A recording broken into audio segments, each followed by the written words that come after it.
Šoreiz es vēlētos uzrunāt savu latviešu auditoriju, tāpēc runāšu latviski. Mūsu valstī jau kādu laiku dzīvo tāda persona, bijusī Krievijas žurnāliste ar Izraēlas pilsonību Božena Rinska. Viņa tāpat kā jūs ienīst tādus kā es. Un lūk, viņa piedāvā tādu skatījumu no malas, ko jums darīt ar tādiem kā es, lai šī valsts galīgi nesabruktu. Apskatīsimies viņas pēdējo ierakstu sociālos tīklos.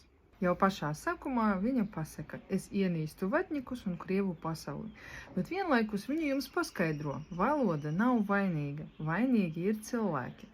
Lai arī Latvijā valsts valoda ir latviešu, viņa saka, netraucējiet pelnīt uz Krievu valodas rēķina. Viņa piemin Jūrmalu, kur Krievu izpildītāju koncerti vienas nakts laikā atnes gada peļņu un palīdz uzturēt īpašumus un tās iestādes, kas pēdējos gados lielā skaitā ir slēgušās. Pārsvarā runa, protams, ir par kafejnīcām. Es necīnos par valodu, es cīnos par veselu saprātu, raksta Putinam naidīgā Izraēlas pilsone, kas dzīvo Latvijā. Pēc viņas domām Latvijas problēma nav valodā, bet gan nelojālajā krievvalodīgajā iedzīvotāju daļā. Es, starp citu, tāda neesmu, kaut gan runāju krieviski, bet jūs, mana latviešu auditorija, tik un tā mani par tādu uztverat, tāpēc vienkārši brauksim tālāk. Tātad.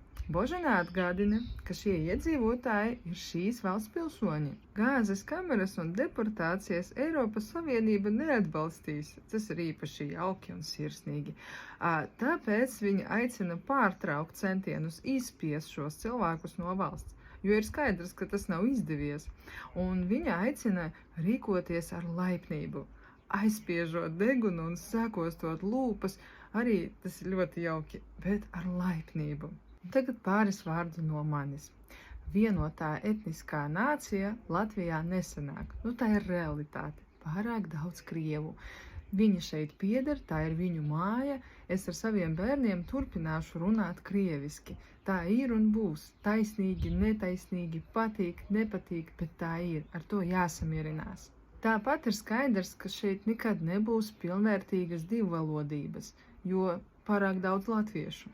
Taču tajā pašā laikā, trešdaļu vai ceturdaļu, tas atkarībā no vērtējuma, šīs valsts iedzīvotāju jūs nevarat patstāvīgi ignorēt, mēģināt izspiest, kaut kā sāsināt attiecības ar viņiem, jo pārāk daudz to Krievu. Tāpēc šeit es gan piekrītu Boženai Rinskai, kaut gan parasti nepiekrītu, ka tikai ar laipnību, veidojot vienotu politisku nāciju.